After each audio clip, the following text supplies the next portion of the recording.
And you're lucky because we want to sprint right along to the speaker, otherwise we'd make you stand up and introduce yourself. So come back next time and we'll make you introduce yourself.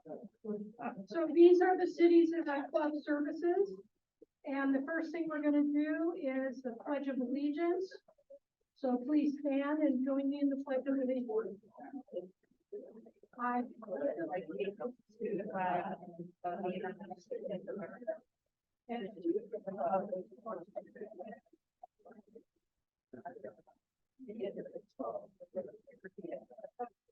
Oh. I always have. Yeah. Okay, welcome to everybody. Skipping right along. We get through our business here really fast.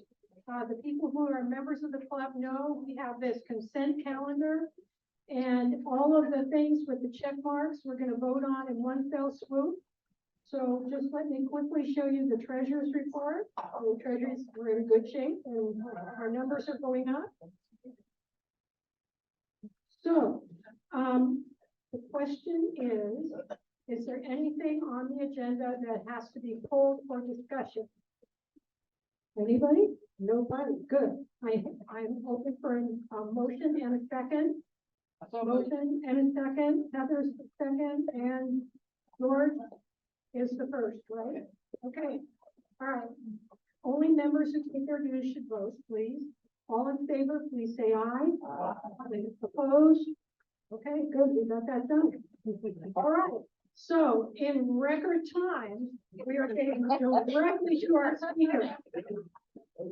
Yeah. Okay, I know how to clear an agenda. It shouldn't put me back to Congress, you know.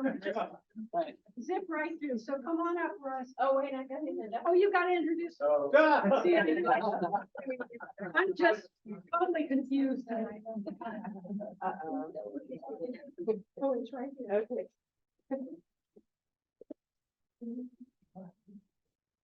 We thought you were going to win. No, I got it pretty good. Okay, our topic tonight is courts matter, and with the recent shift to the right with our Supreme Court, the overturning of Roe versus Wade, and all the other recent unfavorable court rulings. This has opened our eyes as to how much courts really do matter. And after the recent revelations of the right-wing influence on the Supreme Court, such as lavish summer vacations, this has exposed us to the importance of having transparency and accountability in the courts. So what is being done about this? Something actually is being done that you don't hear much about in the news. That is the American Constitution Society. It's a progressive organization that was founded in 2001 after the Bush v. Gore disaster. It was established as a counterweight to the Federalist Society. And as we all know, the Federalist Society provided Donald Trump with the list of nominees that gave us Neil Gorsuch, Brett Kavanaugh, and Amy Coney Barrett. Yeah. Our speaker tonight, Russ Feingold, is president of the American Constitution Society. Russ is a Rhodes Scholar and graduate of Harvard Law School. He spent 10 years in the Wisconsin State Senate, and in 1992, he achieved the remarkable milestone of becoming the first Democrat elected to the U.S. Senate from Wisconsin in over a quarter century.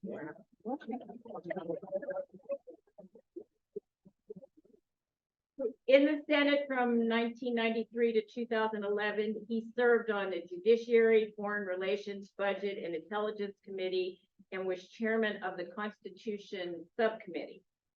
One of the most notable achievements was the co-authoring of the McCain-Feingold Act, which aimed to curb influence of big money in politics.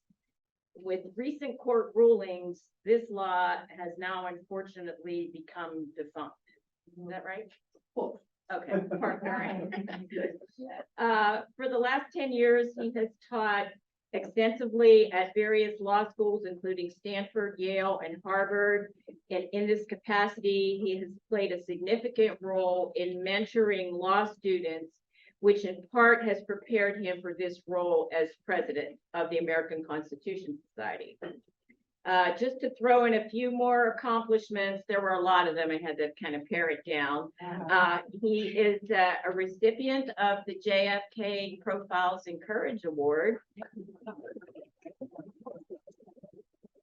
And he contributes regularly to publications such as the New York Times and the Washington Post. And he recently co-authored a book entitled "The Constitution in Jeopardy: The Unprecedented Effort to Rewrite Our Fundamental Law and What We Can Do About It." It's on Amazon now. And they're running out though. There's only 19 left in stock. So we are very lucky tonight to have one of the most respected and accomplished figures in American politics, Russ Feingold.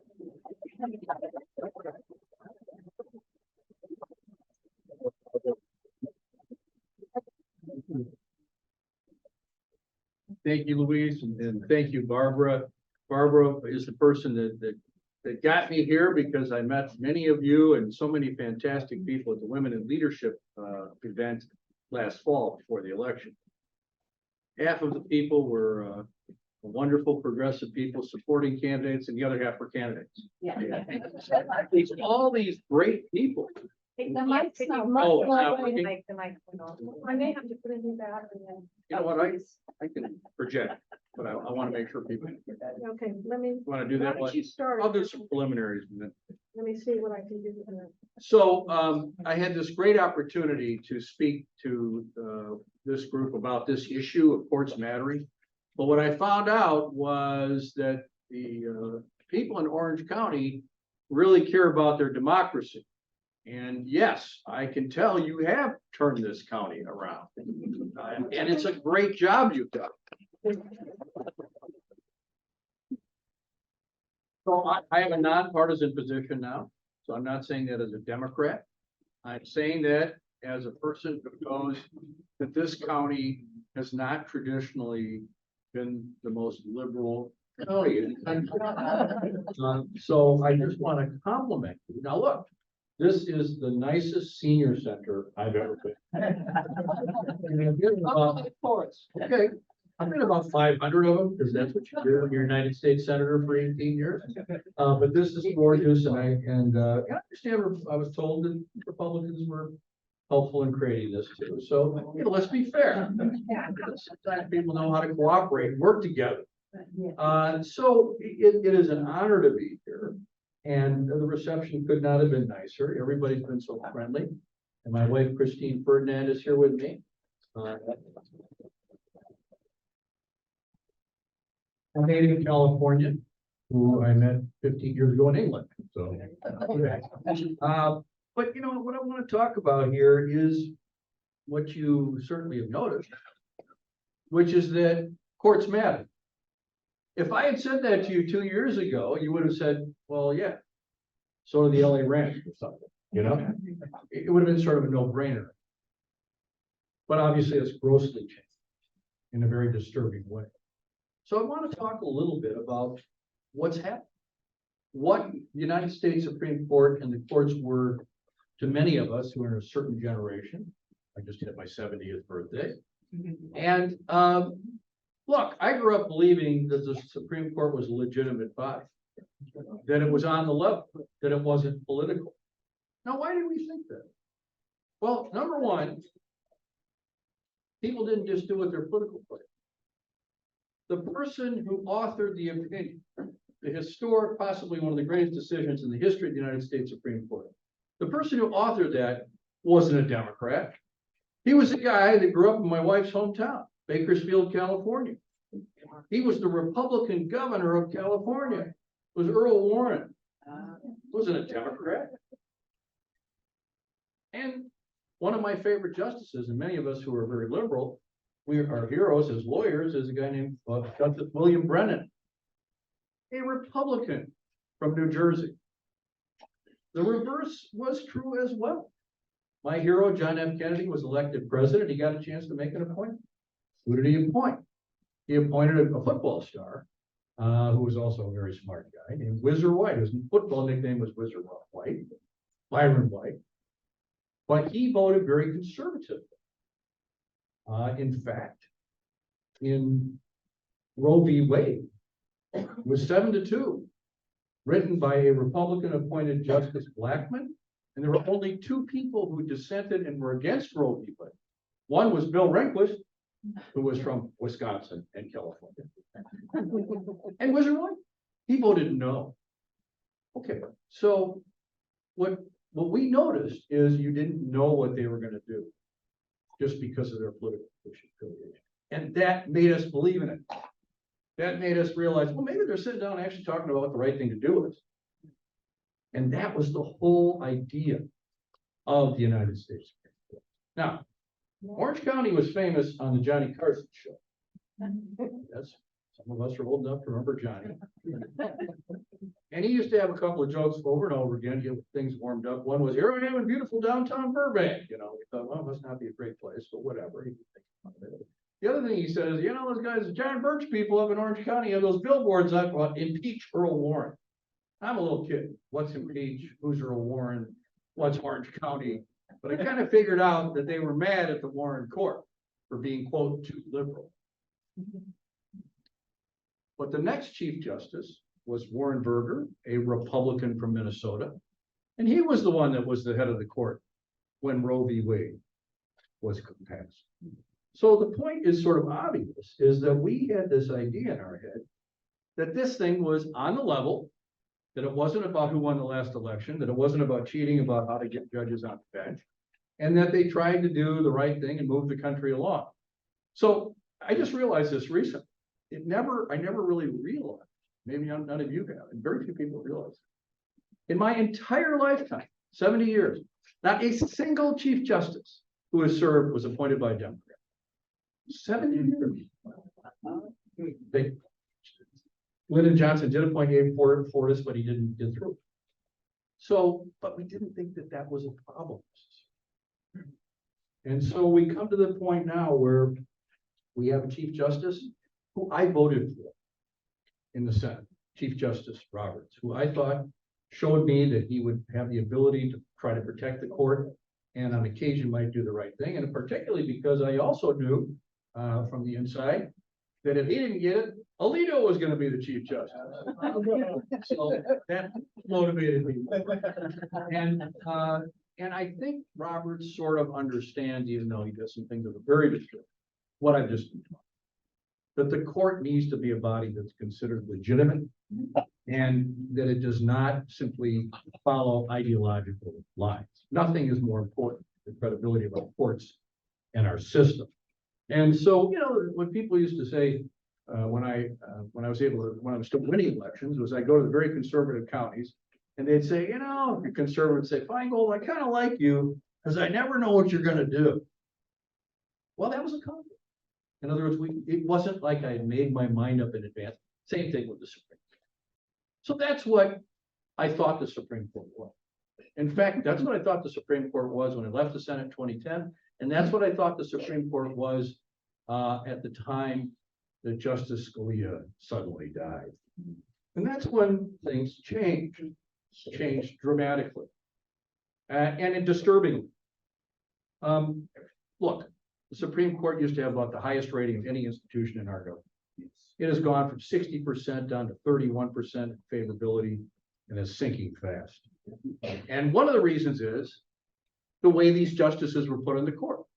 It was absolutely ridiculous. It was the most shocking thing. Shame. Democrats and Republicans alike, we all served together, 16 years on Judiciary Committee. None of us could have ever imagined doing this. I don't even think Mitch McConnell could have imagined anyone doing it.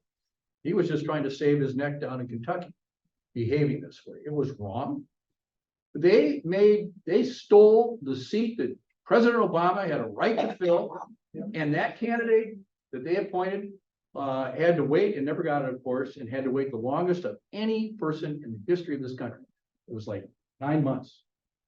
And the longest ever before that was when Justice Brandeis was 122 days. So it was literally denying the legitimate right of the president to have his nominee considered. Then they were so shameless, as somebody said in the audience, they did the complete reverse. As you know, Justice Ginsburg dies trying to hang on so that a new president could make the decision. They're already voting on whether it should be Trump or Biden. And sure enough, they jammed through Amy Coney Barrett. Okay, this is stealing. This is wrong. This is corrupting a fundamental institution in a way that none of the Republicans I've been talking about ever would have done. And so the first thing is the way it was.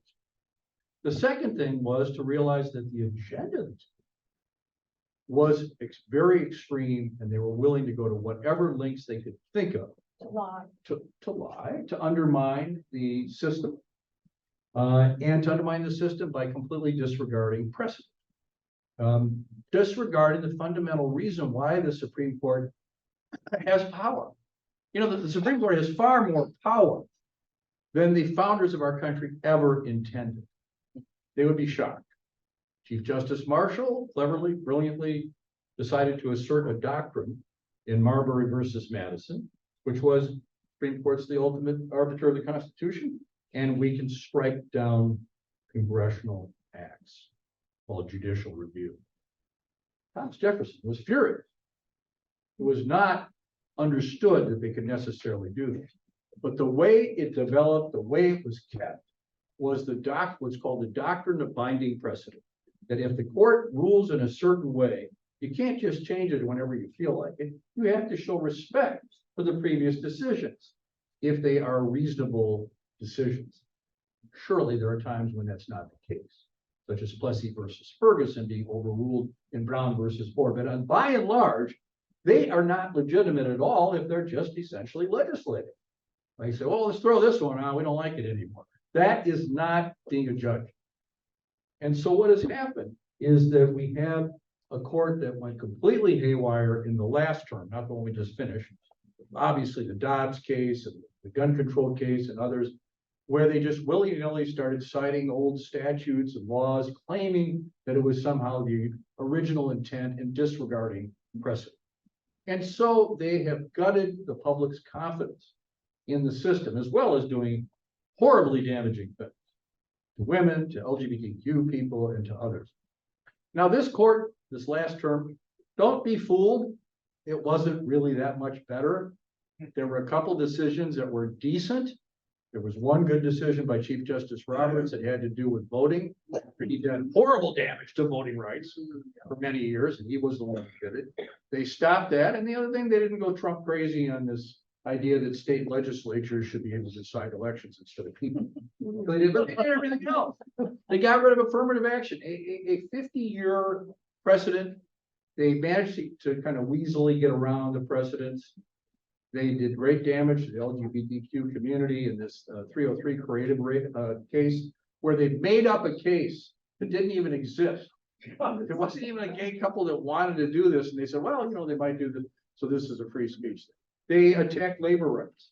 They gutted significant part of the Clean Water Act in the Sackett case. So here's a pattern. Yes, they did a couple of things that were all right. They always took the side of the big guy, whether it was a corporation, and they always didn't take the side of marginalized people, whether it's working people or LGBTQ people or immigrants and others. So that's really what's driving these folks. They have been put there to protect the power of the very wealthy and the strong and the corporate interest. So people have obviously noticed it. That's why when I say courts matter, now people go, oh yeah, they do. Now there's one other element that's occurred, but it's recent. And it's easy to conflate these things, but they really are separate, although they can be connected. And that's this ethics stuff. Okay, none of us had heard anything about this for other than a few months ago. I mean, let's be fair about it. We didn't know. I mean, what's wrong with these Supreme Court reporters who happen to be friends of mine? How did they not know? How could they not sort of sense that somebody like Alito is, on some kind of trip with biggest salmon anybody's ever caught. I think he was the Alaska guy. And, they actually, and then the other one, of course, was Thomas. There was an extra seat on a private plane to Indonesia. I want that seat. It's a long trip, and then he went to some unbelievable yacht vacation. And here's the truth. Nobody else can do this. The lower courts all have these rules of disclosure. The president's, the executive branch has these rules. And the Congress has these rules. A guy named McCain and a guy named Feingold wrote the rules. And that was my first project with John. And we, on a bipartisan basis, we basically shamed the Senate into stopping doing this. And then the White House realized they had to do it, and the lower courts did it. And it's not that I'm saying this stuff is illegal, because it may or may not be, probably some of it could be. It's simply absurd that the people of this country don't know the people making these fundamental decisions, who is able to have access to them. This is ridiculous. And so this has to be addressed.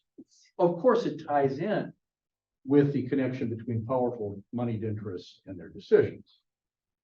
But it's time to do something about it. Chief Justice Roberts should be doing it. He's failing. The Senate Judiciary Committee said, come on over and talk to us. They didn't subpoena him. They asked him to testify. Congress is supposed to oversee the courts. That's what the Senate Judiciary Committee is. It's not overreaching, but as a general rule, you don't want to interfere with the Supreme Court unless there's a problem.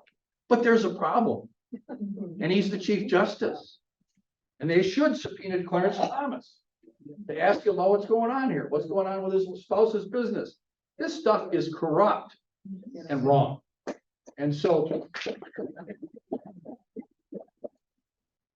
you'll notice that in the next few days, the Senate Judiciary Committee will be, as we say, marking up a bill, preparing a piece of legislation that will address a number of these ethics issues. And so let me just talk for a couple more minutes about the reforms that we at the American Constitution Society believe should be done to help fix the courts. And I brought a few brochures about our organization that I hope somebody will take. But the ACS, as we call it, was, yes, founded after the Bush v. Gore decision. But in the last 2 years since I've been president, we've tried to make it not only a very good intellectual source for legal arguments, but an activist group. And we have chapters, over 200 chapters, in almost every law school in the country, and 55 lawyer groups. And if you're in California, there are 5 of them in different parts of the state. They all work together. For example, when there's a vacancy on the California Supreme Court, we are in close touch with the governor's office. And we tell them, here's 15 people you might want to consider. And they are people that diverse communities have recommended. It's not just these lawyers. They go to the Latino and Latina groups. They go to the African American groups. They go to the LGBT groups. They go to the people who represent consumers, and they say, who would you like to see on the bench? And that is who we recommend. And so 4 days after Joe Biden was declared president, we submitted 400 names from across the country.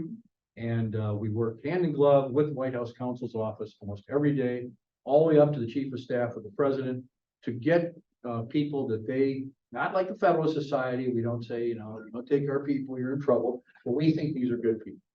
And many of the people that have now been confirmed are in fact people we've recommended. So that's what we do.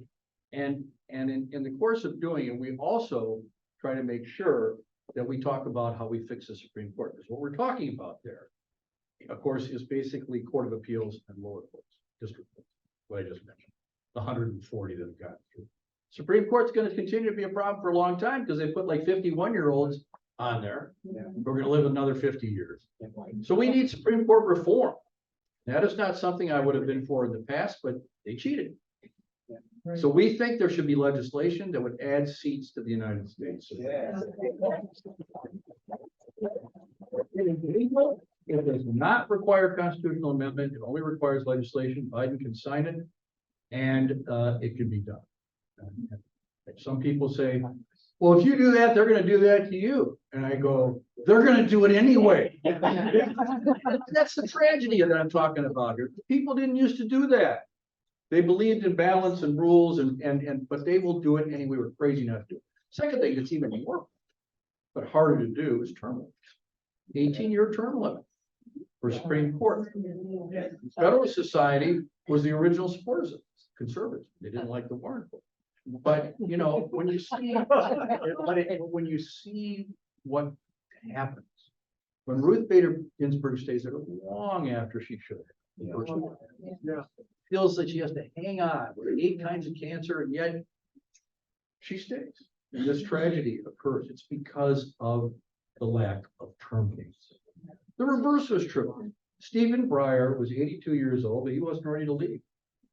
But people begged him, please, even though it's great justice, for the same stupid reason, is that there should be a determined period, and that can be done there. Most people say you have to have a constitutional amendment, which is extremely, but there are arguments that it could be done through legislation. So we support taking care of that and making sure that those 2 things are done, but we also will be supporting, not specifically the bill name, but the idea of this ethics reform.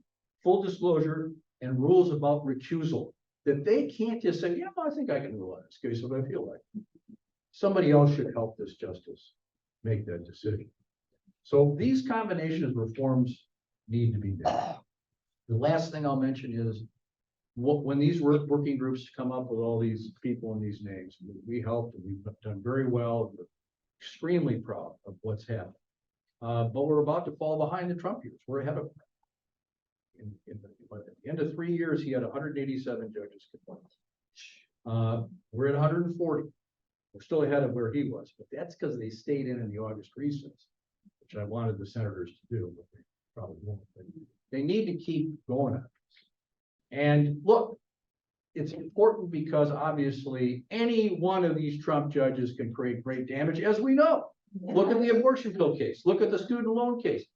They can wreak havoc, and they are shocked in order to see if they can get that kind of judge. So every one of these positions really matters. And so our view is that they need to stay in and do the work and to continue the nature of who was appointed. It's not just putting somebody to Biden. Trump's people were 80% men. Biden, 67% women.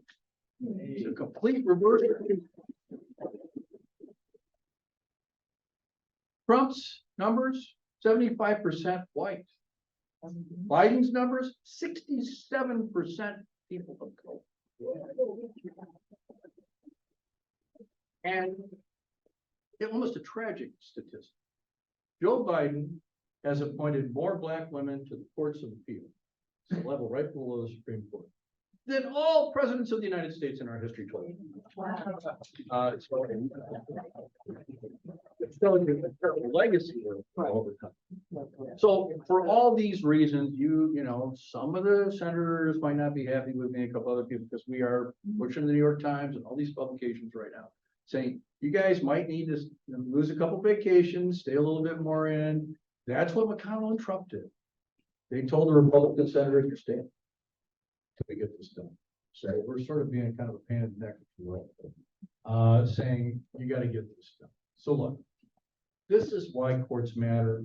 This is why we need to reform the Supreme Court, and we need to continue this project that we're running with regard to judges. And we hope that people will realize the way I like to describe this is there is a hole in the progressive ecosphere, like a climate event. And the hole is the lack of understanding or emphasis on the courts. Doesn't matter who you elect senator here. It doesn't matter what law you pass. If you do all this great stuff, if the court can destroy it, you've done nothing. Yeah. You've done nothing. That's why courts matter. Thanks for having me.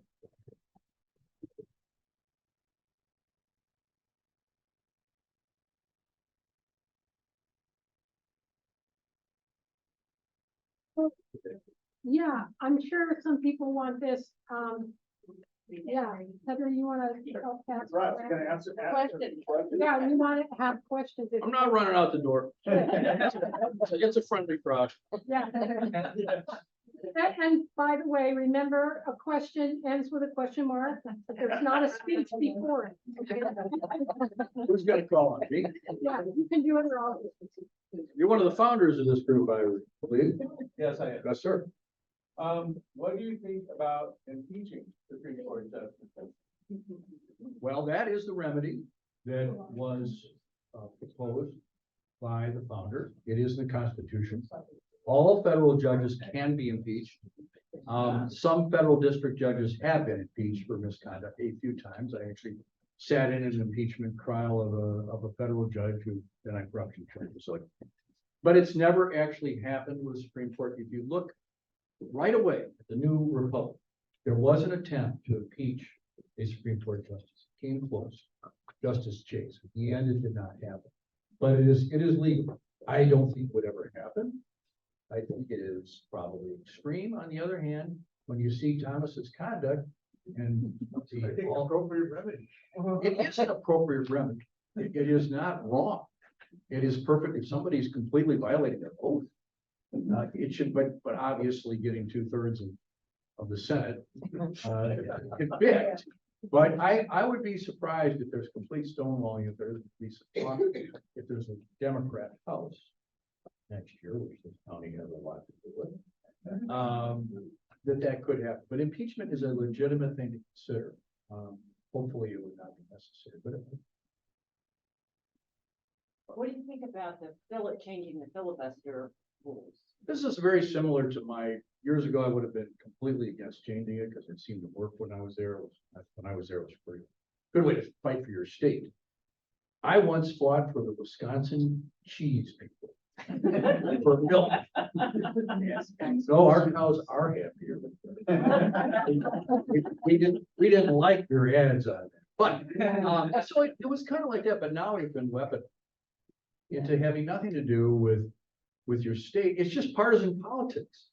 So at a minimum, it should be reformed. There should be exceptions at a minimum for voting rights and issues like that.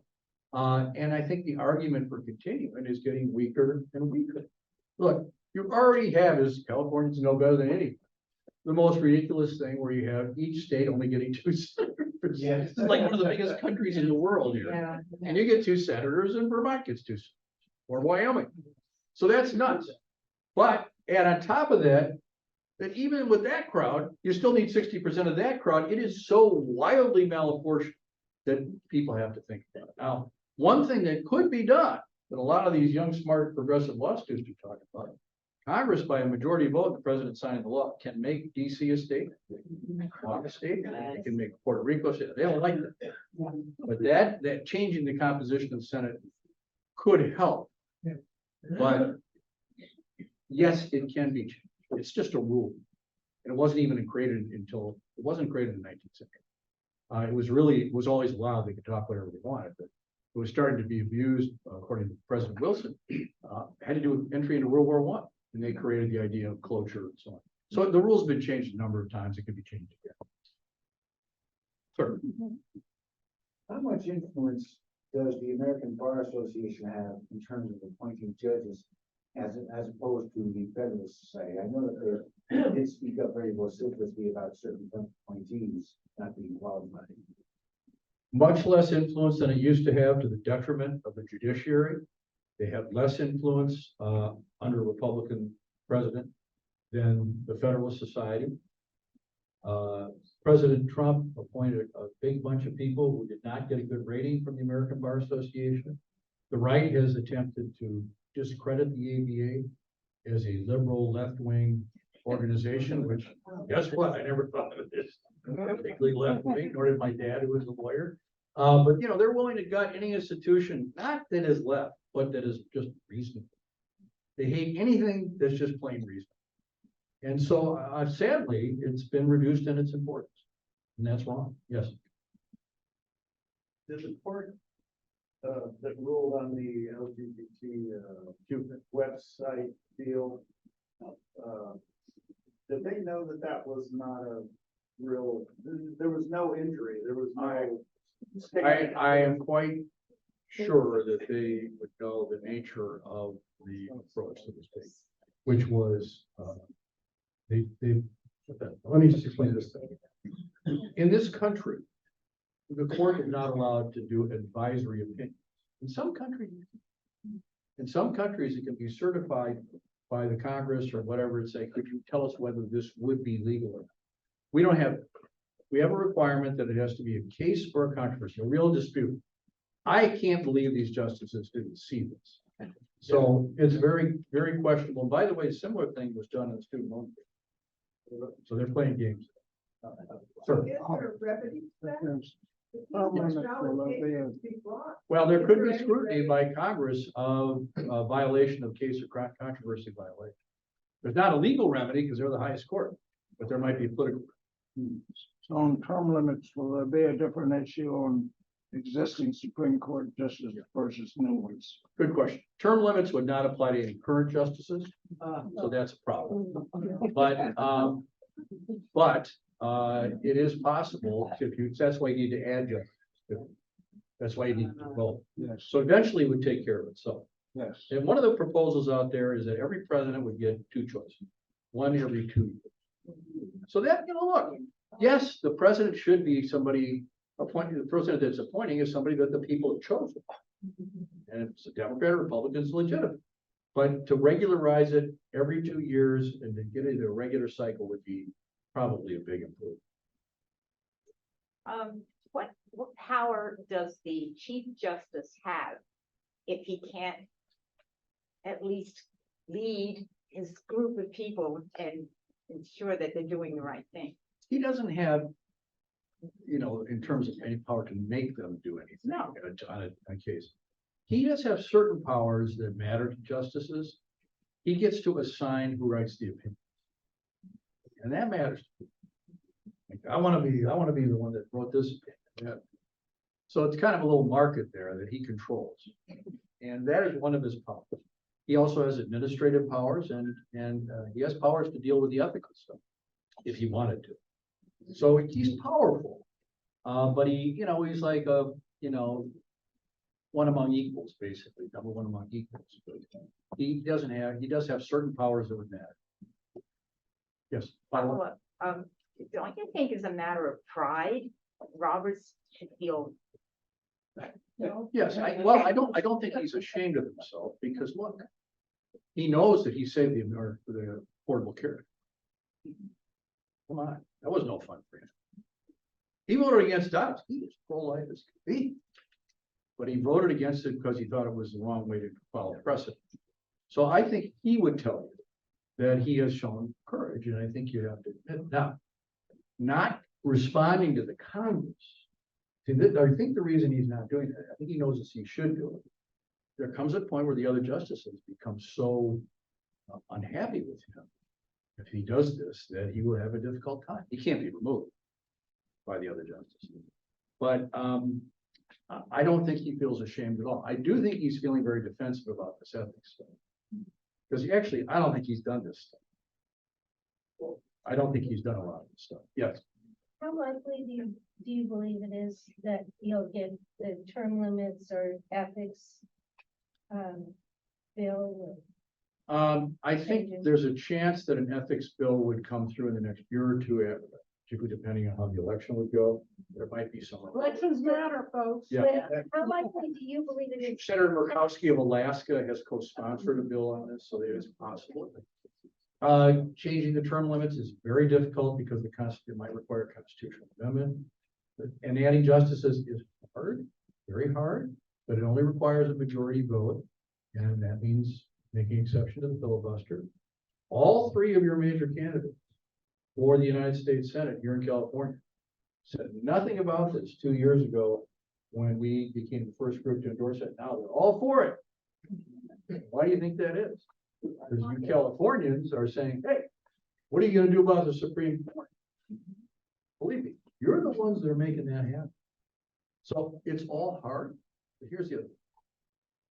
I think one of the reasons they didn't go completely insane on a couple of decisions is we are talking about doing some of this stuff. You know the story of Franklin Roosevelt, and tried to quote pack the court. Didn't get it through. But the court was so freaked out, they started behaving. It was the stitch in time that saved. They started, allowing there to be a few new deal bills to go through. So the court is a political body, and not in a totally negative way, but they do understand that their whole legitimacy depends on whether or not people think that they're on the level, and that the Congress could do damage to them if they really wanted to. So many people, it's great. Yeah. Well, On the ethics thing, what about John Roberts' wife? that could be a problem. I don't know how serious it is, but it's the kind of thing that should be disclosed. Right, and It would have to like, be. is that part Yep. of why he doesn't want to come up to Congress, because he doesn't want I to don't know. talk about his wife? I don't know. 'Cause When I was a senator, I had to put down what the spouses did, and how much they made. Yeah, Jimmy Thomas, and the other one. And it's like, I don't know what we do as a people to try to force, our representatives to do something about it, because it really does. Well, sting. Ro Khanna is congressman from California, is one of the leaders of the effort to do something. So, no, your political people here in California would be good at these issues. No, so, yes. I'm sorry, you probably can't tell him. Go ahead, yeah. Oh, I'm just wondering, it's a little off topic, but with all the court cases going against Trump, it scares me that he keeps getting popular. What can we do to keep him from getting to be president? I don't even see why he should be president with all the stuff. Strange, doesn't like the most indicted person in the world. The Republicans might decide that this isn't such a good idea at some point. A lot of Democrats wanted to be the candidate because, they think they can beat him. I think we would beat him. I shouldn't say we, I'm not a Democrat tonight, but I think the Democrats might beat him. But it seems risky. On the night of the election in 2016, the New York Times said I had a 95% likelihood of becoming a senator again. And then the whole Trump thing happened. And we lost Wisconsin, I lost. And so there's crazy stuff that goes on. And I don't understand how people can even look at this man. But something's wrong in the character of our country, that this could happen. Yes. Do you sense any momentum toward removing the college, the electoral college? Yes, it's getting closer and closer. It's interesting historically, we came very close to getting into the electoral college when it wasn't seen as a political issue, when it was seen as kind of a dumb old thing. Now, why was it understood as a dumb old thing? Because it had never happened since 1876.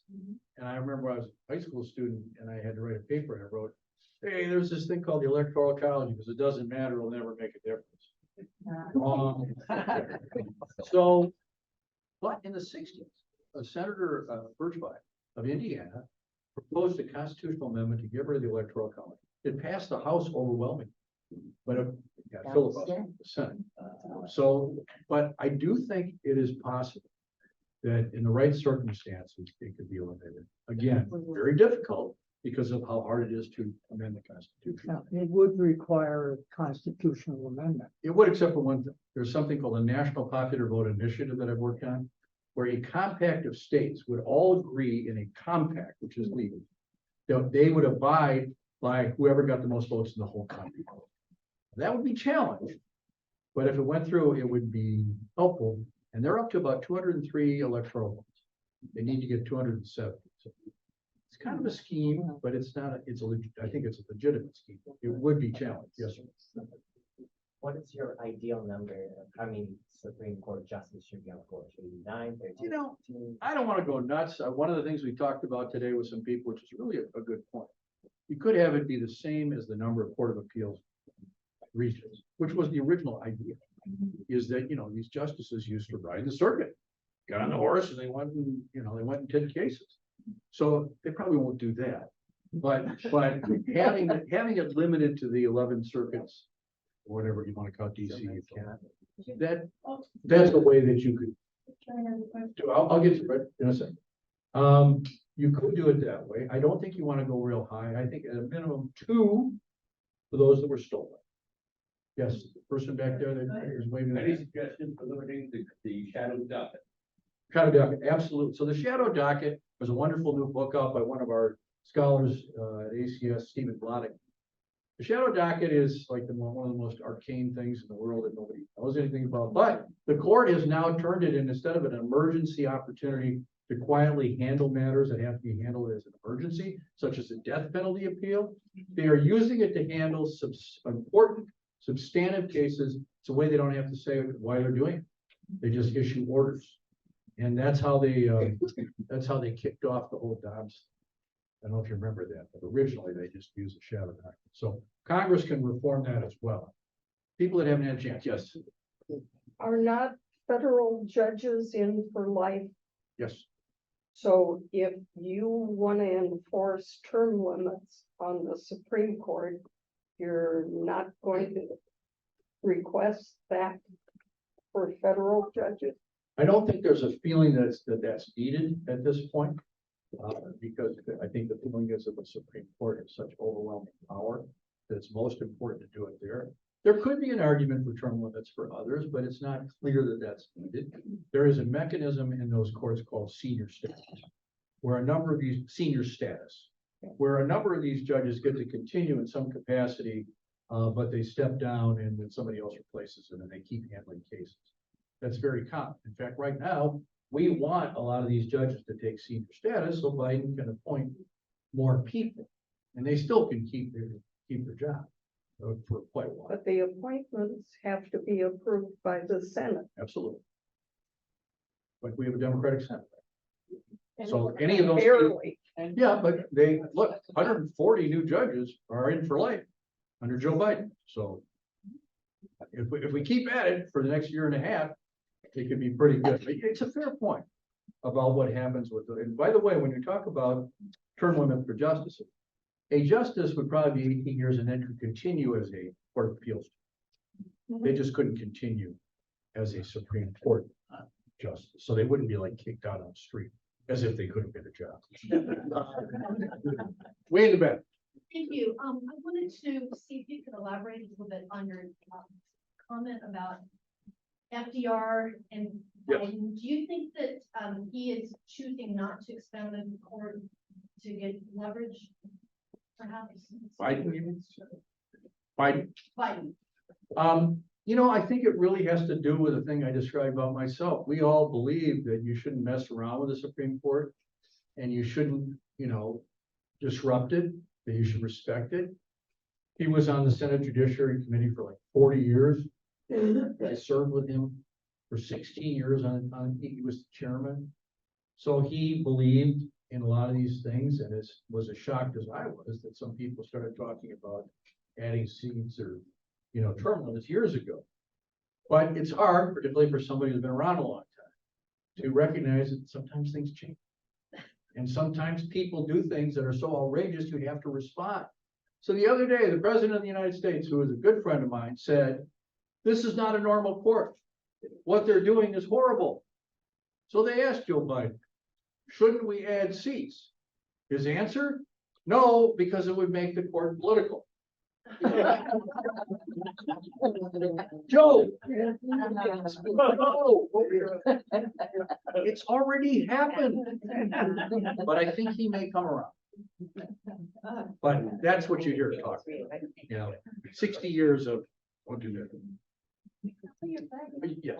Okay, Very so good. how you doing? I'm fine. Okay, one last question. Who's somebody who hasn't had a question? In the back here. I come to think that a lot of our political problems recently are due to the fact that we have more of a two-party system than a multi-party democracy. And I'm curious what you think about how a multi-party democracy might serve the United States. I've got a lot of complicated feelings about this over time. I grew up believing in the two-party system. And now I see what happens when one of the parties becomes a wholly owned subsidiary of crazy people. have nothing to do with the Republican Party. So I miss the days of a legitimate party system. Because that has happened, and because Republicans didn't care enough about protecting their own party other than Liz Cheney. Because of that, you have to look at alternatives. We have to do something to save our democracy. I don't want it done this coming year. Because, there's this, no labels group, you heard about it. And Manchin, right, well, former Senator Joe Lieberman says they're not gonna do it, but it's gonna affect the election. But Cornel West is, I love Cornel West. I think he's awesome. He's running for president. Robert Kennedy Jr. Like absolute hero is his father. Yeah. So, but that's not a third party. I mean, actually, either one of them. I think they're both running for separate nominations. But when Ralph Nader, when he ran, there was a precinct in Madison, Wisconsin, which is like one of the greatest towns in the world.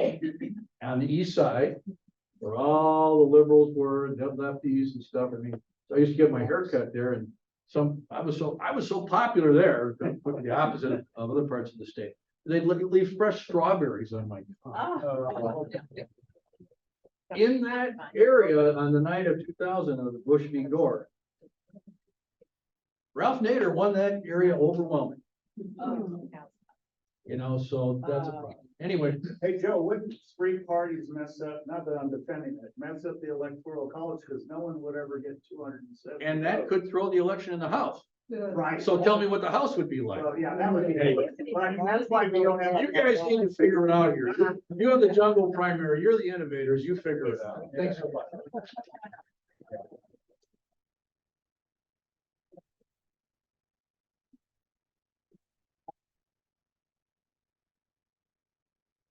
Wow. I think we just had a master class in why elections matter. Yeah. Right. Everything makes a difference, right? Everything you talked about has to go through the House, right? And so those are really important decisions. And we have in the audience a candidate for Congress, Dave Min.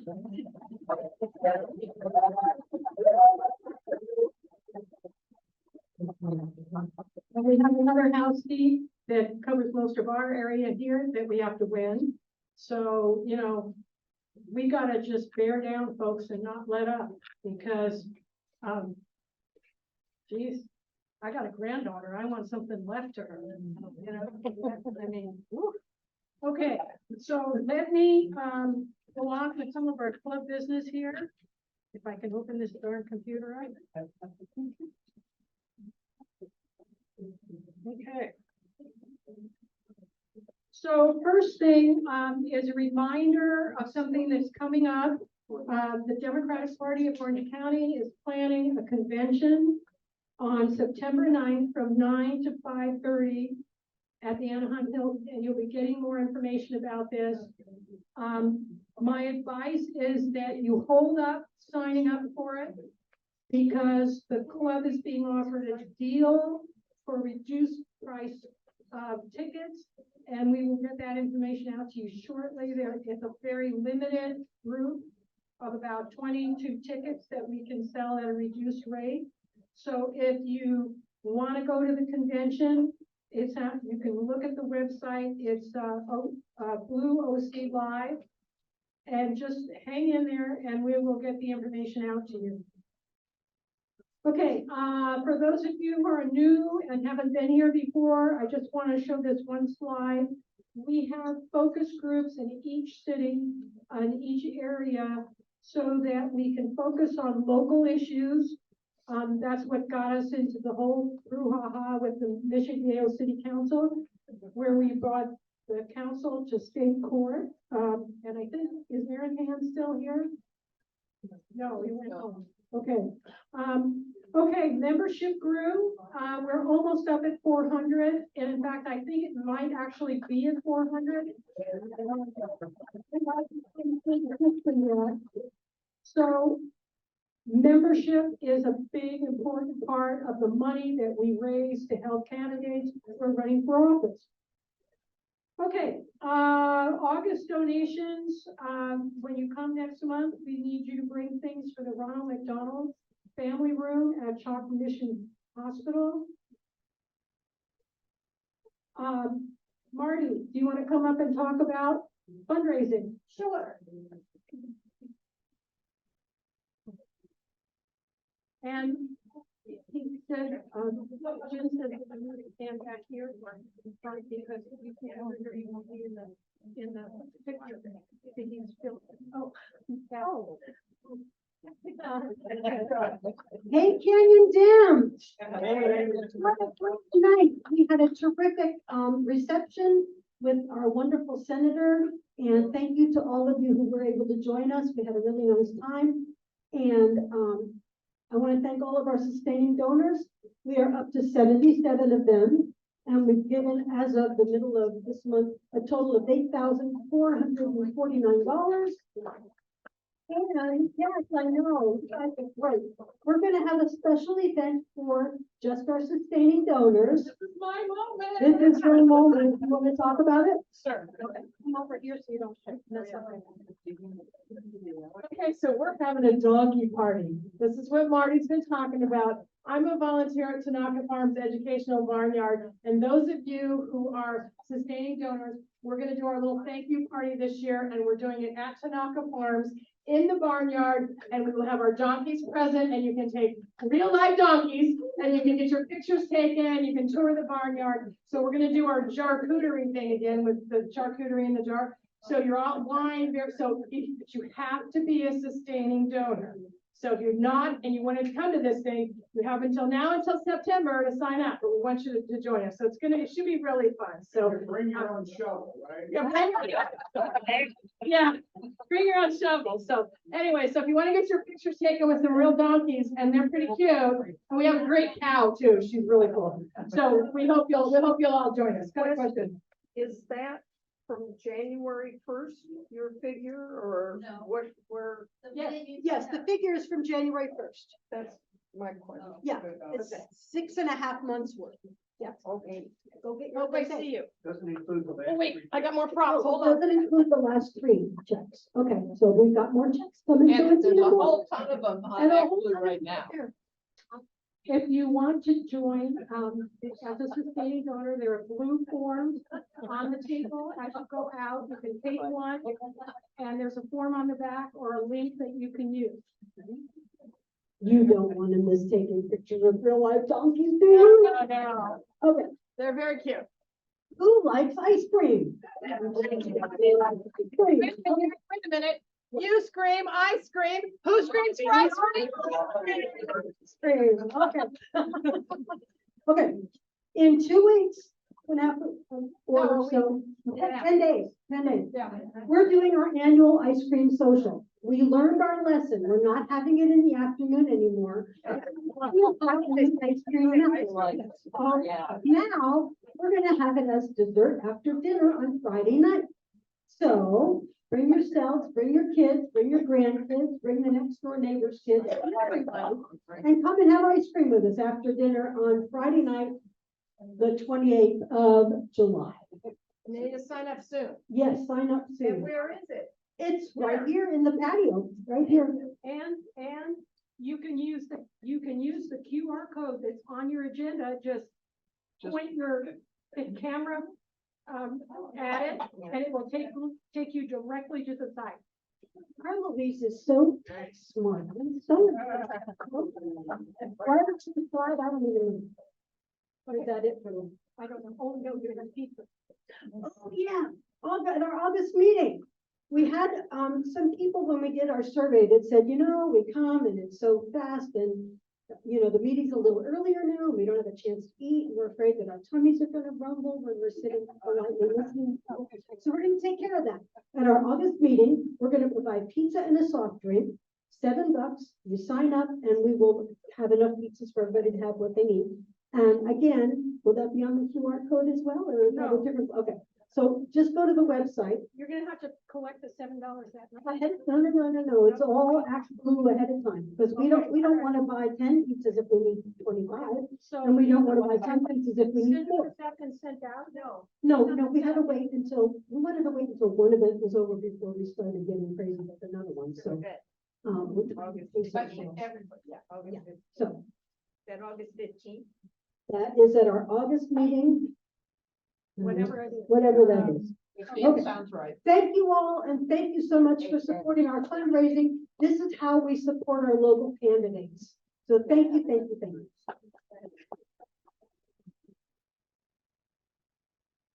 I know some people think that they come to Canyon Dems and all we do is try to pick your pocket. But you know what, folks? You cannot run a political campaign on airy theory and love. I mean, it takes cold hard cash. And so we have to be able to support these candidates. Okay, Judy, field team.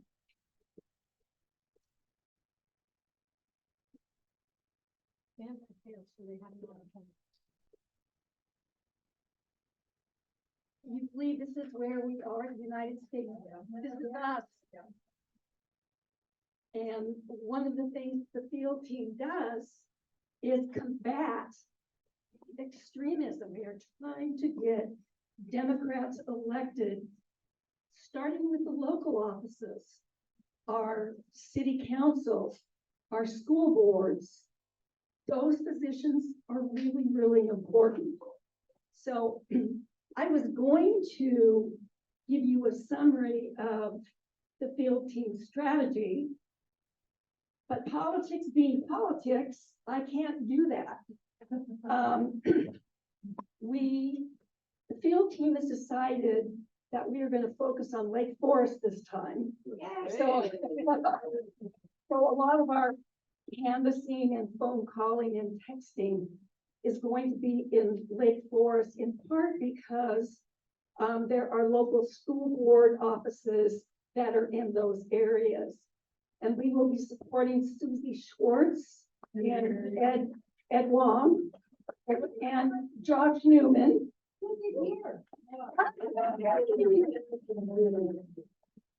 Susie, we got your back. Greatly appreciated. It's not supposed to be a And I was going to say that another focus city was going to be RSM, and we really want to get Ken Dixon elected. And we still hope to be able to do that, but there was a recent lawsuit against RSM because they are still at large instead of dividing the city into districts. So I don't know at this point how that's going to affect the election in RSM. But we are gathering strength and strategy, and RSM, you're definitely our target. We're going to help you guys. That's about it for now. We can't really make an endorsement or make a decision about some of the other important offices until we have the primary. We will kick off the field team activities with the primary by supporting the Orange County School Board, Nancy Watkins, but that's the only one and done office that's going to be up for election. So you'll be hearing from us later, and thank you guys for supporting field team. And I hope every single one of you will help us by either making phone calls. We want to touch the voters 3 different ways: canvassing, texting, phone banking, letter writing. So we're going to need your help, 100% of you. Thank you.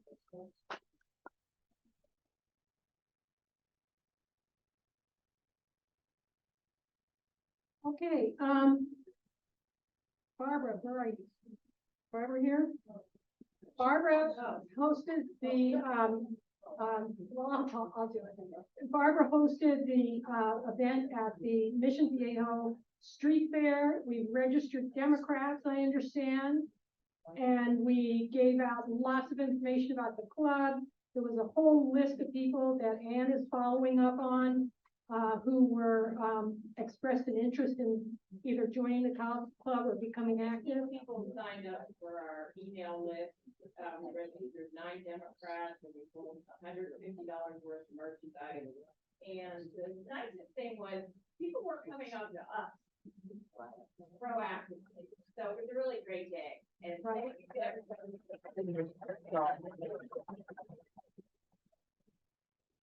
And you can see the people there were having a lot of fun. Okay, now I need a favor, folks. A few years ago, when I first became chair of the club, I inherited this big plywood thing that was created by somebody in the club before I joined.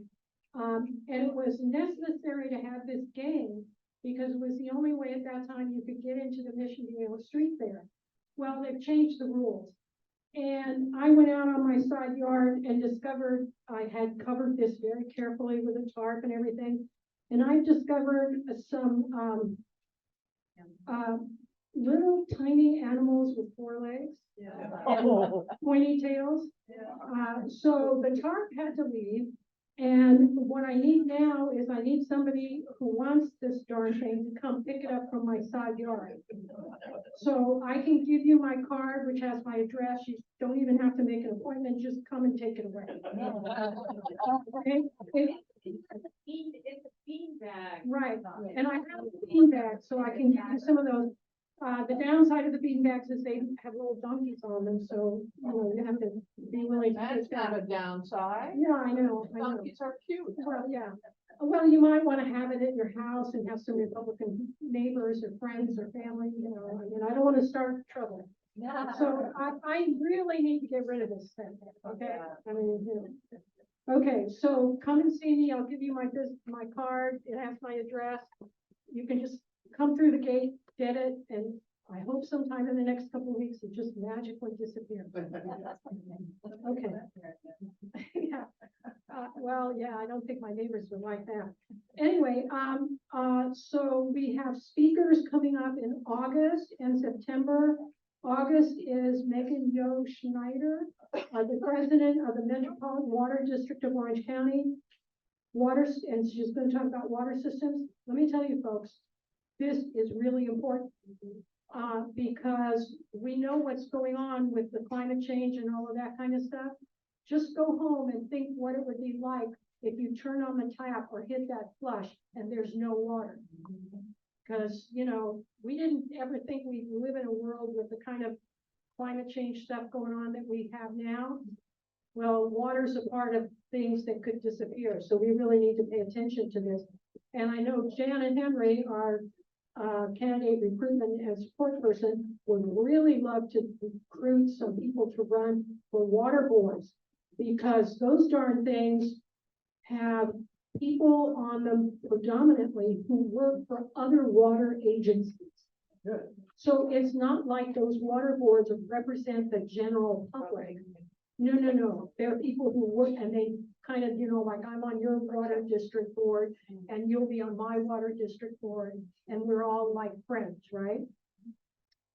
Okay, September, schools under attack. We're going to have a panel discussion. This is really important. Some of you have been with, we went to the Saddleback board once and, you know, visited a couple times and it helped a lot. So we know how to make this work, but school boards are really important. SBUSD has 3 seats up. We have 2 incumbents and who are Democrats, and we need to keep control of that school district if we don't want the crazies taken over. Yeah, I know it's last minute, but on this very topic, my friend just sent me a notice that at tomorrow night's Capistrano Valley Unified School District Board meeting, the Moms for Liberty have sent their, you know, notices calling on everyone to come. They want to get rid of the new president that was just elected, just appointed to that board. So if there's any normal moms out there, spread the word. It's tomorrow night. Where does they meet? At the district office? It's in San Juan Capistrano. on Friday Road. Right, it's where the What school time? district What office time? is. Yeah. Okay, so What time? Right. everyone Capistrano, 6:45 PM tomorrow. Just show up, just be a presence that isn't a crazy monster liberty person. Right. Okay? It is really important to go, and the most important thing is when you get there, there's an opportunity to sign up to speak. You fill out a little card, and you're like, why are you signing up to speak? Well, here's the reason. School boards usually allocate like an hour or 2 hours for speakers, okay?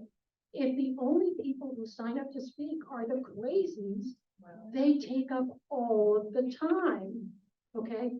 So you can go, you can sign up, you don't even have to live in the district, by the way, because some of these crazies don't live in the district. You sign up to speak. If you just get up and say, gee, I really like the way they're cutting the grass on the new football field behind my house. Okay, that's fine. Why? Because you're taking airtime away from the crazies. Right, okay? So go and talk about how nice it was when you went to the kindergarten event for grandparents. Whatever, but take up that airtime, okay? It really makes a difference. Okay? Yeah. So especially if you live in Mission Viejo on the south side of Marguerite Parkway, right? Then you're in Capistrano Unified. But anybody can go, okay? It's a good thing. And you know where the district office is? It's that Taj Mahal. When you go down the freeway up on the left side. There was a big debate years ago about that. Yeah. Yes, Susie. I was just gonna say quickly, the other thing, coming and speaking and just saying something in support of the district, it really is, it helps staff, because our staff at the local school district from South Carolina Unified though, feel so beat up when they're just constantly having people come and, just throw all kinds of crap at them. So just saying something like Louise said about, I'm really happy with the new lawn, or going from grandchild thing, it makes a really huge difference for staff too. It kind of helps lift them up to keep going. Yeah, I stood there and listened to district administrators when I went to Saddleback, and they don't know that I used to run an administrative training program for years, training new principals. But these two principals are standing there in front of me, almost in tears, thanking me and all I did was say how well I thought they were handling the traffic problem at the junior high, but it was like I had just, recommended them for sainthood. So they're really strung out, and we lose good people from jobs in school districts as teachers, as aides, as administrators, when the community doesn't support them. They feel left out, hung out to dry. Yes. For the school district meetings, do they limit how long each person can? Yes, 3 minutes usually, or maybe 1 minute. So you don't have to talk very long. But can you go and read poetry about teachers into the record or something we use at the time? Sure. Yeah, but I mean, you want, if you can say something good about teachers in general, you can talk about, I graduated from this school district and I've gone on and gotten this fabulous job later in life or whatever. All the time. Yeah, all the time. right, exactly, because they pull the cards randomly. They don't know who's a mom, who's a crazy local person. So they will just randomly pull cards, okay? So the more people like us who speak, the less time there is for the wackos. Okay? And, and they start in on a school district, and if they run into a wall, then they go away and they go to another school district, I mean, I went through the whole book banning thing when I was on the school board. I ended up reading every Judy Blume book ever written. You know, and then when I went to the university, I did research on that, you know, and it goes in cycles. It was really quiet for about 20 years and now it's back. You know, everything old is new again. Okay, yes. What the mothers delivery is. Like, I'm sorry, I couldn't hear you. They want to ban. Explain what the mother's delivery is. Ah, That's okay, I'm not an expert on this, okay, but what has happened is that, the whole, MAGA right wing has a whole series of ancillary organizations. Like, they got all in about gun rights, you know, Second Amendment stuff. So they got people riled up about that. And then they got people riled up about abortion, okay? And then they started this thing with, Moms for Liberty, claiming that school districts are, you know, filled up with people who are trying to change their children into, you know, gay, that they're grooming, you know, I mean, it is, every second grader knows who the kids are, you know, I mean, it's not like a big surprise to these kids. They know what's going on, okay? I mean, you know, we had somebody, the library had a gay pride display of LGBTQ books right across the street over here. And some man came in and got so exercised about it. Even though he's an old guy, he checked out all the children's books that were in the display for the LGBTQ event. Okay, because I mean, it's like you're going back to the Middle Ages, and the local priest is telling you what to believe, you know, and they're burning books in Florence and putting fig leaves on Davids. I mean, you know, it's the same damn craziness. Yeah, I would encourage all of you to go online and look up Moms for Liberty, and it will be something that will be coming up in September. It started with just moms. You know, we just want to make sure that our children stay, everything is good. It was never that. These are women, this is very, very well organized. It is throughout the entire United States, and there is huge money behind it. Yeah. And they're the same ones that are anti-vaccination, anti-mask, anti-vaccine. So please go online, do a little bit of homework before September, and then you will be well prepared for the panel, which will be Corinne, Little, and Terry Soray. Right? So, I mean, you know, there's plenty of work to be done. Okay, so we don't have tables. We didn't have tables tonight because we were worried that with Russ Feingold coming, we'd have not enough seats if we just did the tables.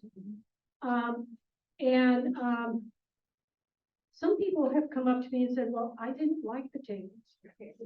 And I know that some people really like the tables. And I'm just beginning to figure out how to help us use the tables in the club. So if you have strong feelings about it, I suggest you talk to our membership chair, Ann Owen. I'm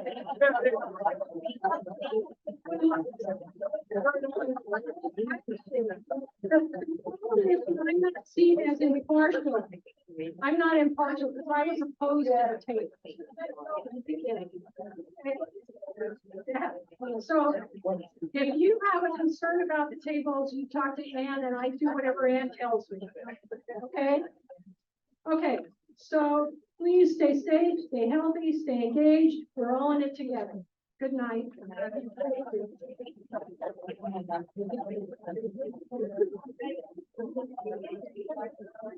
Did somebody on this side want to?